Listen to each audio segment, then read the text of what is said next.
নমস্কার বন্ধুরা, ভালোবাসার রান্নাঘরে সবাইকে স্বাগত জানাই। আজ আমি আলু কুমড়ো আর তার সাথে আরও কিছু সবজি দিয়ে ইলিশ মাছের মাথার লেজার একটি হালকা পাতলা ঝোলের রেসিপি বানাবো। রেসিপিটি ভালো লাগলে একটি লাইক, শেয়ার আর সাবস্ক্রাইব করে দেবার অনুরোধ রইল। প্রথমে আমি নুন হলুদ মাখানো ইলিশ মাছের দুটো লেজার পিস নিয়েছি আর একটা মাথা নিয়েছি। আর তার সাথে আমি ডুমো ডুমো করে কেটে রাখা কুমড়ো নিয়েছি, আর সাথে কয়েক টুকরো ঝিঙে কেটে নিয়েছি, আর সাথে কয়েকটা কাঁচকলা টুকরো নিয়েছি, আর তার সাথে একটি ছোট সাইজের আলুর অর্ধেকটা পাতলা পাতলা করে কেটে নিয়েছি। সবজিগুলো আমি বেশ ভালো করে ধুয়ে জল ঝরিয়ে এখানে রেখেছি। আর এই ঝোল বানাবার জন্য একটি মশলা বানিয়ে রেখে দেব। তার জন্য আমি একটি বাটিতে সামান্য একটু ধনের গুঁড়ো নিয়ে নিলাম, আর তার সাথে ধনের গুঁড়োর কম জিরের গুঁড়ো নিয়ে নিলাম, সাথে একটু লঙ্কার গুঁড়ো নিলাম, আর তার সাথে পরিমাণ মতন হলুদ গুঁড়ো নিয়ে নিলাম, আর সামান্য জল দিয়ে এই মশলাগুলোকে ভালো করে গুলে নিলাম। আর গুলে মশলাগুলোকে আমি কিছুক্ষণ ভিজতে রেখে দেব। এরপর কড়াতে পরিমাণ মতন সাদা তেল দিয়ে দিলাম, আর তেল বেশ ভালোভাবে গরম করে কড়াতে বেশ ভালো করে ছড়িয়ে দেওয়ার পরে আমি নুন হলুদ মাখানো ইলিশ মাছের লেজার মাথার টুকরোগুলোকে দিয়ে দিলাম। এবার এই মাছের টুকরোগুলোকে এপিট ওপিট উল্টে পাল্টে একটু হালকা লাল করে ভেজে নেব, আর ভাজা হয়ে গেলে কড়া থেকে উঠিয়ে রেখে দেব।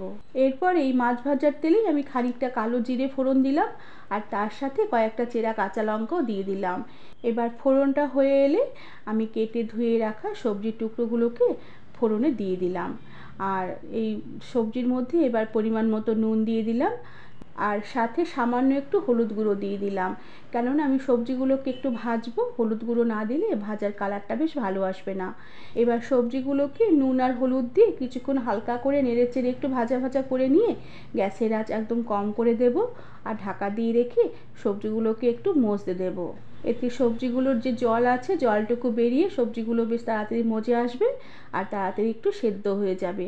আর এভাবে প্রায় মিনিট পাঁচেকের মতন সবজিগুলোকে কম আছে বারে বারে ঢাকনা খুলে একটু নেড়েচেড়ে নিয়েছি।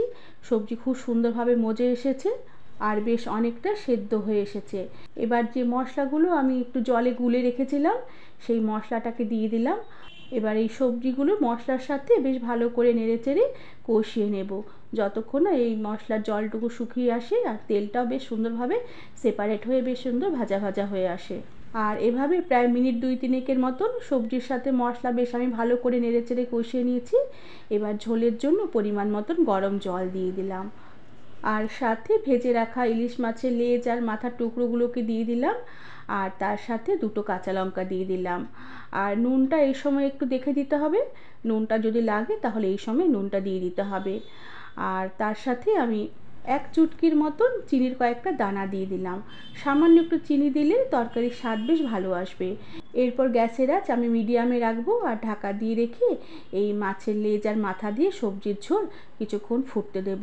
সবজিগুলো আগে সেদ্ধ হয়ে গেছে, এর জন্য ঝোল প্রায় মিনিট 2 মতন ফুটিয়ে নেব, এর বেশি ফোটাবো না। সবজিগুলো খুব সুন্দরভাবে মজে সেদ্ধ হয়ে এসেছে, আর মাছও বেশ নরম হয়ে এসেছে, আর ঝোলও বেশ অনেকটাই ঘন হয়ে এসেছে। এবার আমি গ্যাসের আঁচ বন্ধ করে দিলাম, আর কিছুক্ষণের জন্য ঢাকা দিয়ে স্ট্যান্ডিং টাইমে রেখে দিলাম।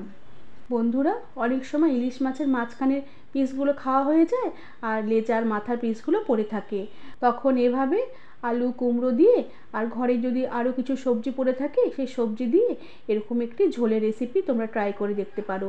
গরম গরম ভাতের সাথে খেতে অসাধারণ লাগবে।